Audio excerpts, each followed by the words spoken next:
What's good, y'all? Today we are watching Schedule 1 is racist, bigoted, and activists want it gone. Now, coming from someone that recently just got addicted to the game Schedule 1, I don't see it. The plot, I lost the plot. I don't know what plot we've gone into. You feel me? I don't know with which strand of the multiverse we went into, but I do not see the game being racist, bigoted, of any sort. Right? This is just a funny game where you sell people drugs, bro. So we're about to see what has the activists mad, right? But one thing I learned about life is activists are always gonna be mad, bro. Activists be mad, bro. You know what I'm saying? So let's see what they talking about. At the rest, Schedule 1 is a game that is taking the internet by storm, leading to plenty of Let's Plays and turning a seemingly unknown developer into an overnight sensation in record time. If you don't know what the game is about, the easiest way to explain it is this. You're a drug dealer selling drugs in a town and the law wants to get you for it. And besides that, the rest of the game kind of just evolves and revolves around what you do and how you decide to approach the game's systems and its citizens. It's really no surprise why it's doing so well. It's a fresh take and has a fun art style that gives me Killer Bean vibes somewhat.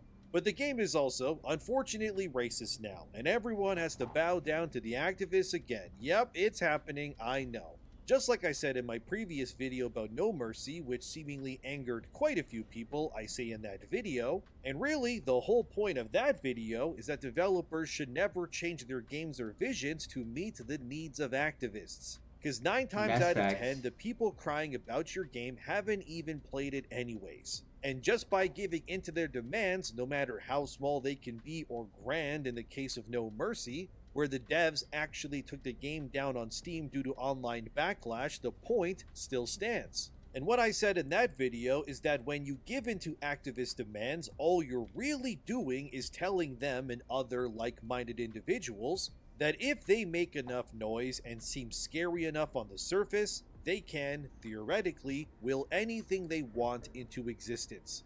And this is yet again happening with Schedule 1. So, let me show you what I mean.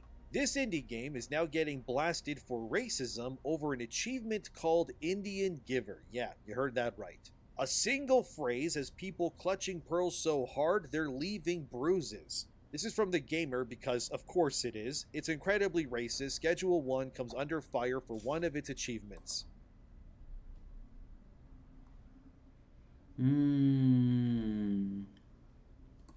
So this game, which is pretty much Breaking Bad meets Grand Theft Auto, kind of, but with more paperwork, is now racist. Oh no, my god.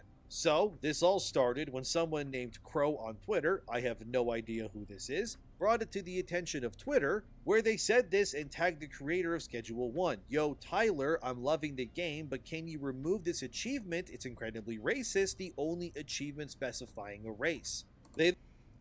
I did, look into the creation of this game, and the person that made the game, they did it like on their own, basically. So, this person isn't adding, let's say, like a company. He's adding an actual person.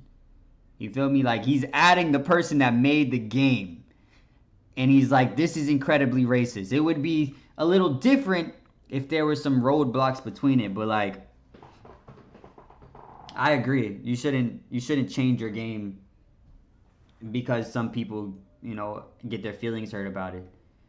You know what I mean? If the game doesn't make you happy, delete the game, I say. They then tagged various activist groups to the post like they're signaling a fire demanding for it to be changed. Which, yeah, it's already eye-roll worthy, I know. One of the groups this Crow brought into the conversation is Indigi Horror Squad. I think that's how you say it. And according to their Twitter profile, they're a group of indigenous gamers who like horror games. Again, I have no idea who these people are either, and please don't harass anybody in this video, by the way. But this indigenous horror squad then decided to tweet this and tag the creator, Tyler, of Schedule 1 and say, "We love Schedule 1, but the Indian dealer achievement..." Look, he tweeted that added them, and then the other people came, tweeted, said, we love the game, but yeah. Why didn't you tweet it on your own? Why did you respond to his tweet? That shows me that you probably don't play the game. You're just saying you love the game so that he's like, oh, the people that play my game are saying that it shouldn't have this. But at the end of the game, at the end of the game, at the end of the day, if I made a game, put out the game, and then people started complaining about the game, and it's not affecting, the sales of the game, I would probably just leave it. Even if it started to affect the sales of the game, I'd probably just leave it because I already dropped the game. I'm not changing the game that I already dropped. This game is having no changes to it, bro. I'll be like, okay, next game, schedule 2, it won't have it in it. But this one, it's already out, bro. I'm not changing anything. It uses a racist phrase tied to harmful stereotypes. We're asking Schedule 1 and Tyler to rename Remove It Impact equals Intent. So it's happening again.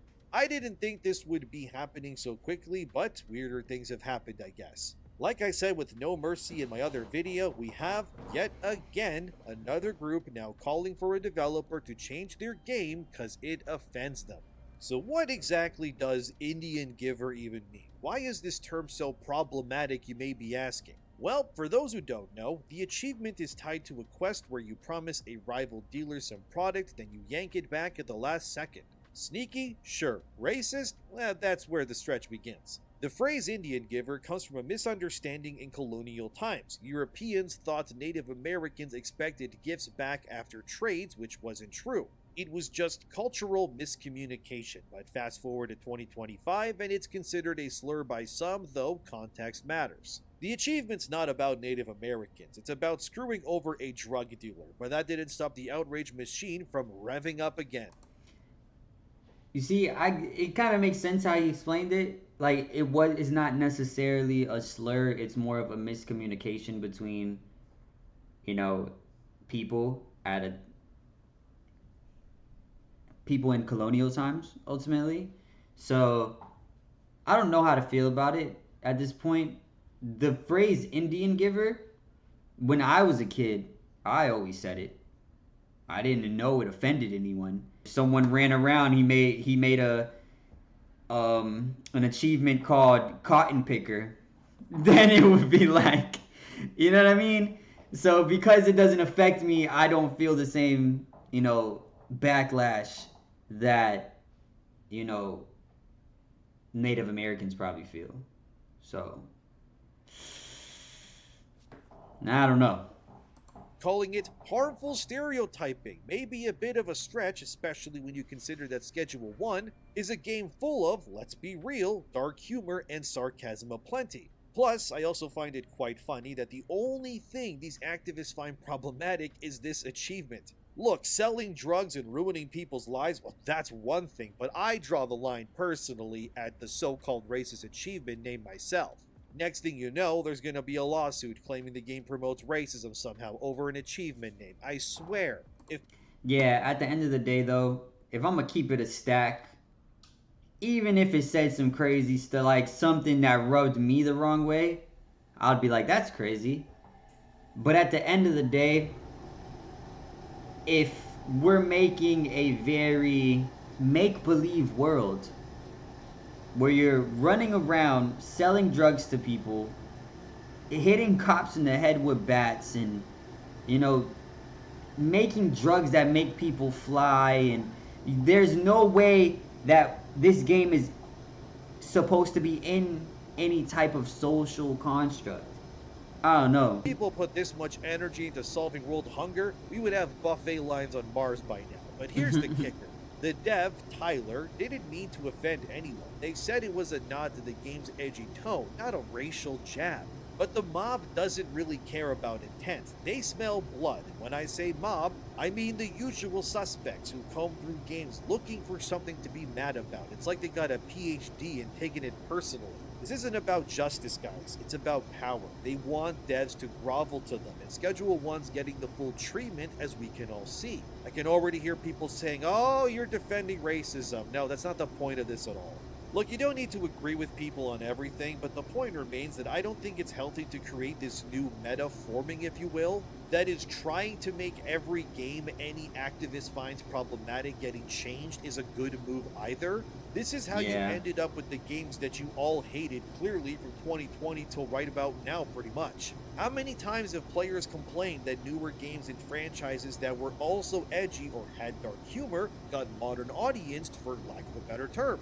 The best example by far is the Saints Row reboot. Nobody liked that game. It led to millions in losses for Volition, and the entire studio closed down after nobody bought the game because the reboot was only Saints Row in name only, let's be real.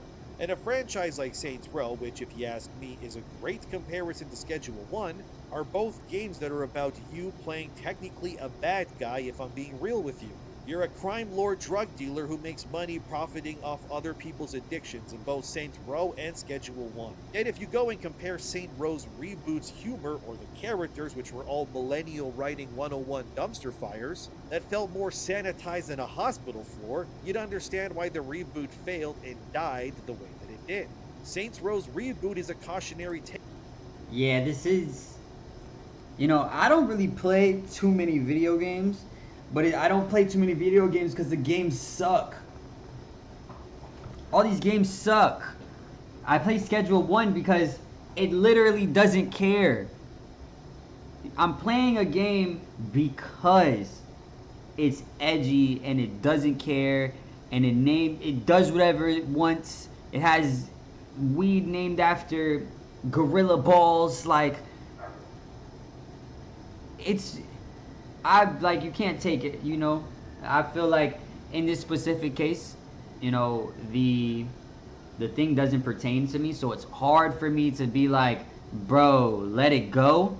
But it's like, I don't expect the developer of the game to change the game, right? It's too late. I'm not changing, like I said, I'm not changing a game after I already put it out. The game is done. You'd be like, dang, my bad. I'll post an apology. I'll be like, dang, I'm sorry, I didn't mean to offend anybody. The next game won't have that achievement. But this game, if you don't like the name of the achievement, don't pickpocket nobody, my friend. That's what it is. If you ask me, Volition took a series about making fun of video games like it. A game that had plenty of gore, weird weapons like DILDOs, I can't even say the word on YouTube, I apologize, and had plenty of characters of all skin colors being made fun of because that's what the Saints Row series was, a parody of crime games and open world stuff like GTA. But once the activists infiltrated Volition, Saints Row became nothing like its previous games. The edge, so to speak, was removed. Everything that could offend got sanded off and replaced by designed by committee slop writing that neither challenged nor made the player feel anything. And at that point, I need to ask the question, why even make a game like Saints Row at that point if you're so afraid of doubling down on what the series was all about? So now, let's circle back to Schedule 1. It's kinda similar in the sense that you sell drugs and build an empire, evade the police, and sell product to make money. The very definition of what Schedule 1 is proves that the game would not make sense if it was not, I guess for lack of a better term, culturally insensitive, or I guess edgy if that word works better for me. But by giving into what these activists want, all Tyler of Schedule 1 would really be doing here is turning his game, which currently has its own unique identity, sense of humor and all of that, into just yet another game that, let's be real, would just get modern audience by people who don't even play the game in the first place. And remember that, guys, most of the time when these... I feel like situations like that also, like, it'll open floodgates. Like, you show any crack in your armor, people just be doing stuff. And that's the reason it's almost like he can't change it. Because if he changes it, now it's like, you know what? There actually isn't enough black characters in the game. I don't see enough, you know, plus size women in the game? Why is there no plus size women? Or even plus size men? Then it just kind of trickles down from there. It's like drugs are bad. Now the parents are gonna start popping up. The drugs are bad. You should have them selling cotton candy. And then just where does it end, I'm sure there's plenty of people that are butthurt about the game for other reasons. You know what I mean? Maybe the sight of selling drugs triggers them. We're just gonna delete the game for them? No, you gotta let it go at some point. If I'm being honest. And it doesn't even sound like it's like super huge. I mean, it might be getting huge, but it doesn't sound like there's a mob outside, the creator's front door. So activists hate on something and then they throw the mob at it. They never support the thing anyways. How many games that featured what these activists wanted in games have failed already? Why is it that every game that does pander to these mobs seems to always die and end with their studios imploding? Could it be that just maybe these activist type don't actually support anything and instead they just like the idea of things bending to their whim? Yeah, it's the second option clearly, and if you ask me, if Schedule 1 bends the knee here, it just proves yet again that, like with No Mercy and other examples too that I'll show in a bit, that pandering or bending to these types is just a recipe for disaster.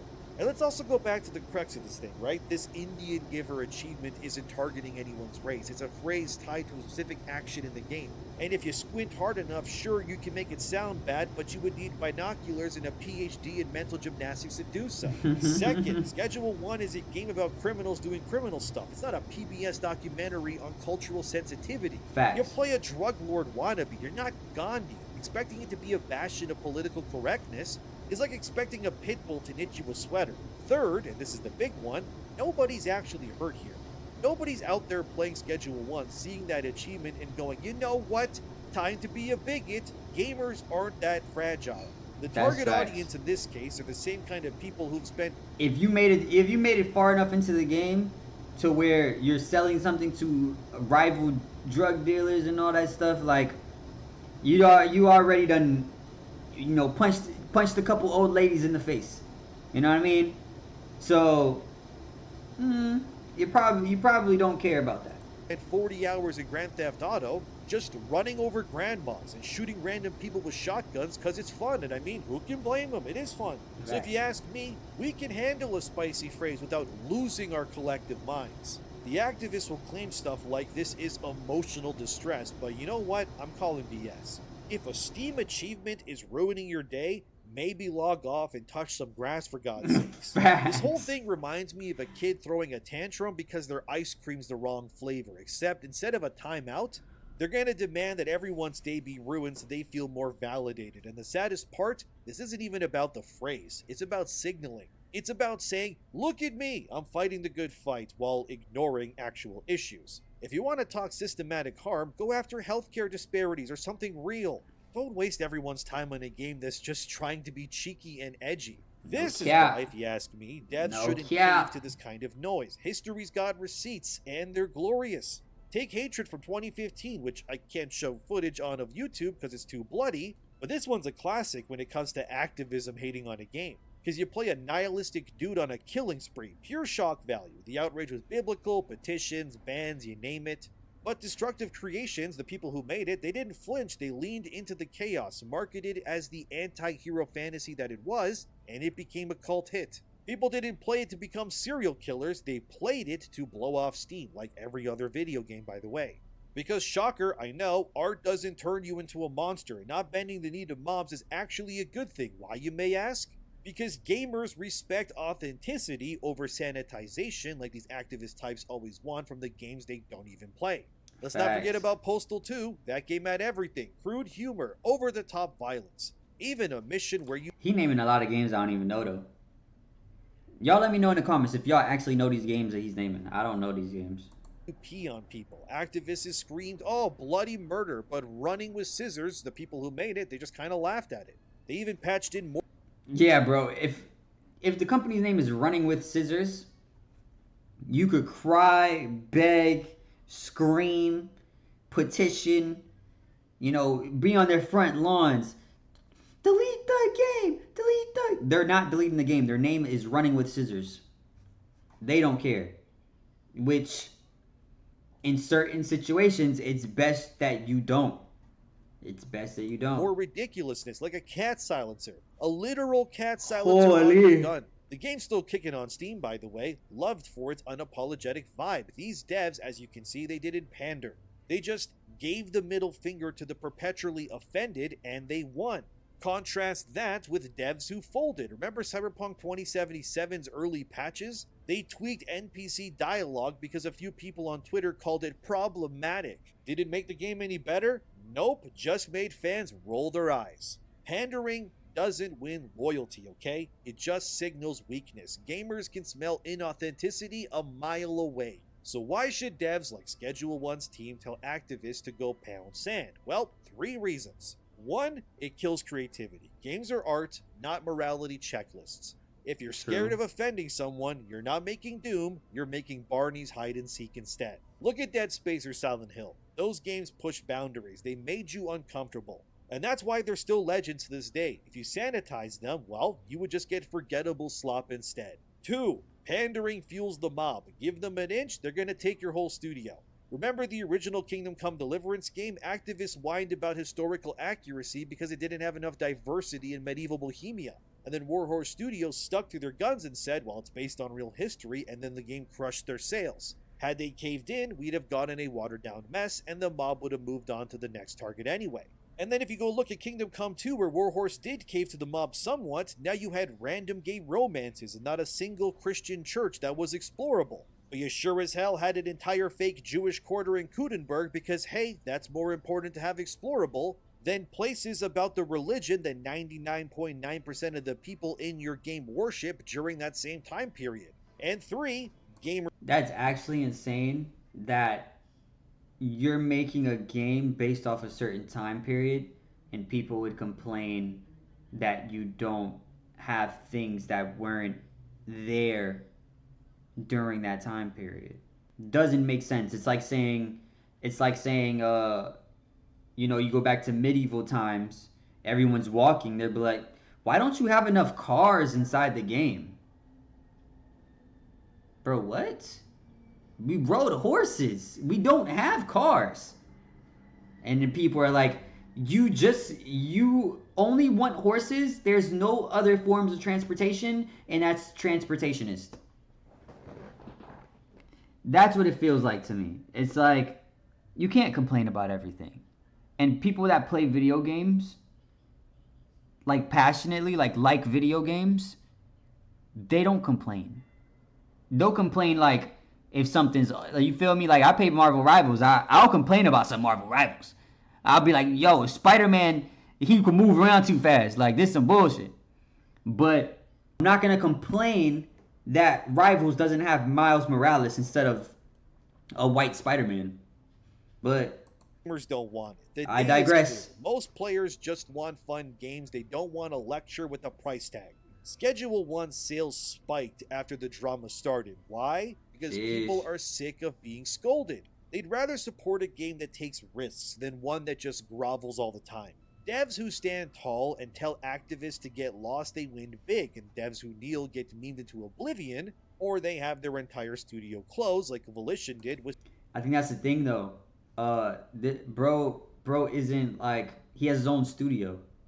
Like he did it himself. He doesn't have to jump through all these hoops when it comes to, all these huge companies that are like, oh my god, people are saying there's not enough black people. People are saying there's not enough romances, men on men romances. Why don't we have any? Like, no one, like, he's not doing none of that because he just doesn't care. He's like, bro, I dropped my game is doing good. Why would I change anything? If it's work, if it ain't broke, don't break it. That's rule number 1, y'all boys. Rule number uno. With Saints Row. So where does Schedule 1 go from here? If you ask me, the whole thing is just a publicity stunt. Tyler, the creator, no, not that Tyler, the creator, I mean the one who made Schedule 1, could, apologize, but I hope they don't personally. Because they've got a chance to be the next game that said, screw that, a game that says, We're here to entertain, not preach, and if they hold the line, they'll keep their fans and probably, let's be real, gain more too. Because the Streisand effect is real. Nothing sells a game like a good controversy, but this isn't just about Schedule 1. It's about the soul of gaming like always. Every time a dev caves to something like this, we lose a little bit of what makes this medium so special. So to every developer out there, make what you want to make. Tell your story, and if someone gets mad, let them. They'll survive, probably. And then this one user would reply to the Backlash of Schedule 1 and said this, also loving the game, please don't cater to these fragile dorks that fall over themselves to virtue signal something that has zero impact on their lives, and they're right, that's the point here. They don't actually care about the achievement name being problematic, they just care to make an example out of you, so they can use you as a stepping stool until they inevitably go cry about something else bothering them in another game. All you really are to these activist morons is a trophy to them. You're the head of a deer that they want to put above their fireplace amidst all the other trophies they got from other devs panicking and giving in to them too. And I say screw these people, just stick to what your game is, warts and all. Freedom of expression is a thing, and do we really want to sanitize every single piece of media out here because of these people? And where does this end, by the way? Oh right, it never does. They will just keep going, and we all know that. This reminds me, again, recently when another indie dev named Artur Smiorowski, who got attacked by activists because his game Backlash 2 did not allow for same-sex romance options. Artur's reasoning was because the game's mechanics needed heterosexual relationships to be the default option to work. This is what Artur said to a fan that asked for same-sex relationships in Backlash 2. The main purpose of the family system is to create a legacy through children, and given our limited ways to interact with NPCs, I don't think there's a good way to represent relationships, so I don't plan to expand that right now.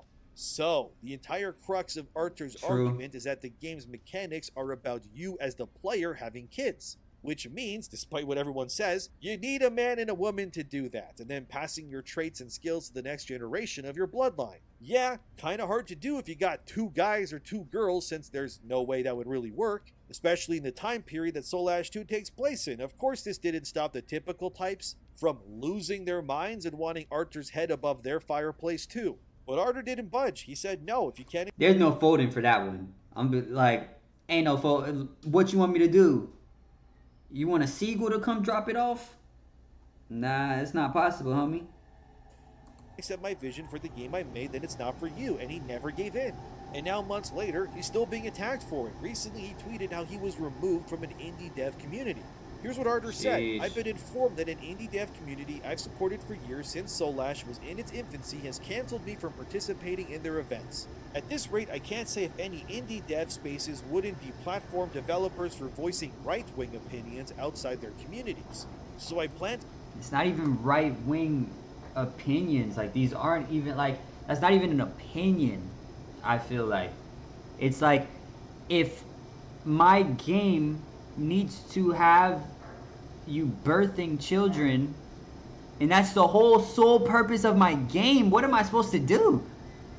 It's not like I'm gonna have to make a whole cutscene or do some whole, like, you know, jump through all these hoops when it's not even possible because of the fact of the time period that it was in. It's like, what are we thinking? To start organizing one after releasing my next big update. The goal will be to create a bank of knowledge and offer guidance related to indie dev that doesn't require overthrowing the government and creating a communist utopia to build games sustainably, and, maybe more importantly, to help bridge the divide between developers and gamers so that they are no longer split into separate bubbles with gatekeepers holding access to communities and... I feel like he crying too much too, like in this whole little thing. You're starting to sound like the people you don't like. Stop complaining. Yeah, I got kicked out of the indie group. You can make a tweet, super simple. Bro, I'm starting my own indie group because these indie groups, they kicking us out because of the logic of our games. Man, that doesn't make no sense. Easy, simple, boom.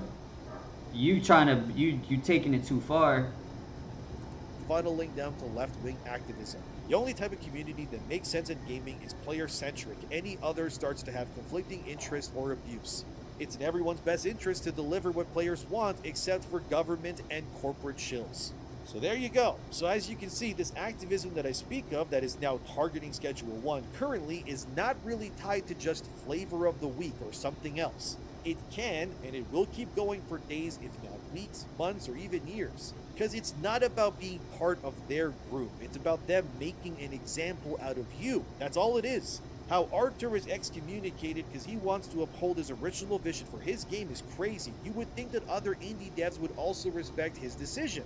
But let's be real. He got screwed because he responded. He responded, so he made it actively known that he knows that people had a problem with it. If he just ignored it, it probably would have never like caught on.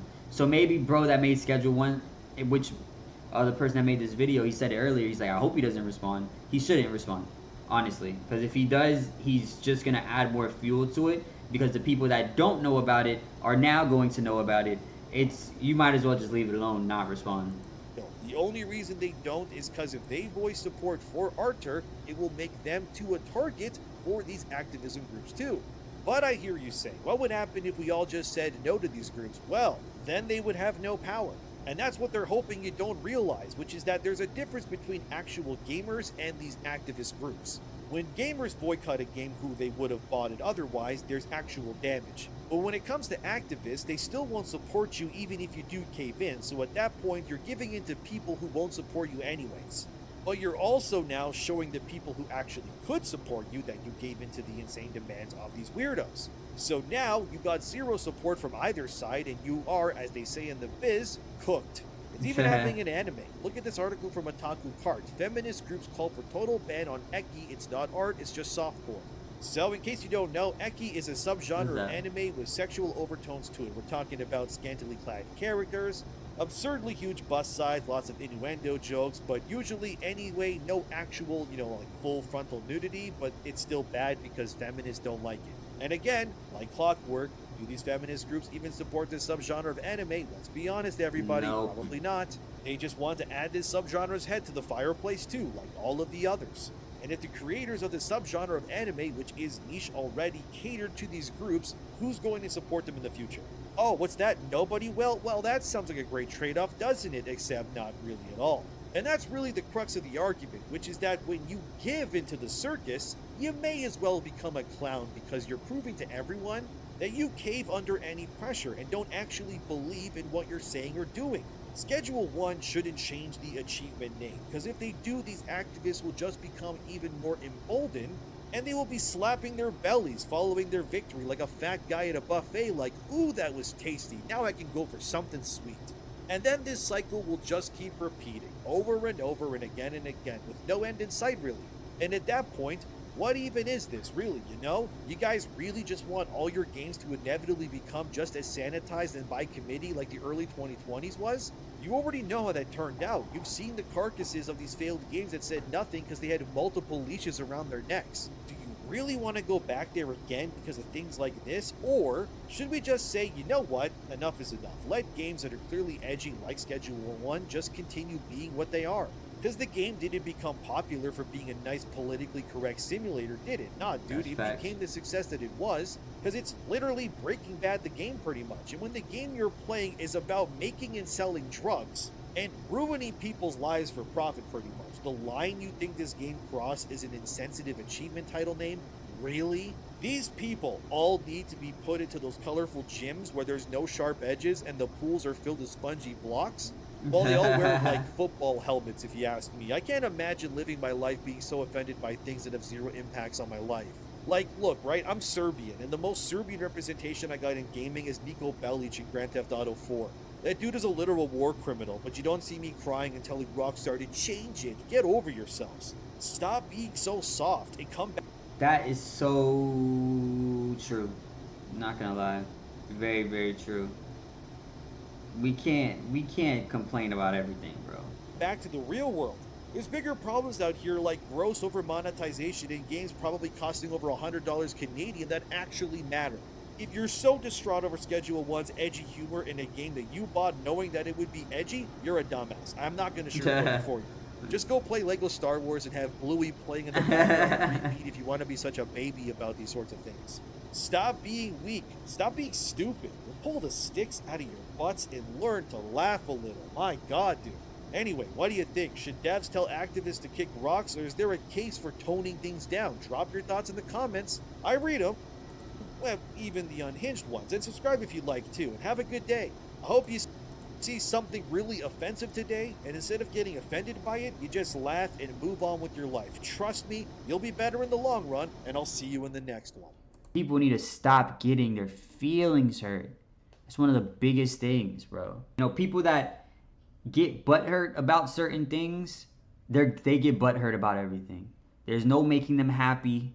So at the end of the day, if someone is butthurt, let them be butthurt. Because they're just gonna go be butthurt about something else. So, good video. Bro gave, you know, pretty insightful dude. But thank you guys for watching. Make sure you guys like, comment, subscribe, hit that notification bell and all that other shit. And I love you. Peace.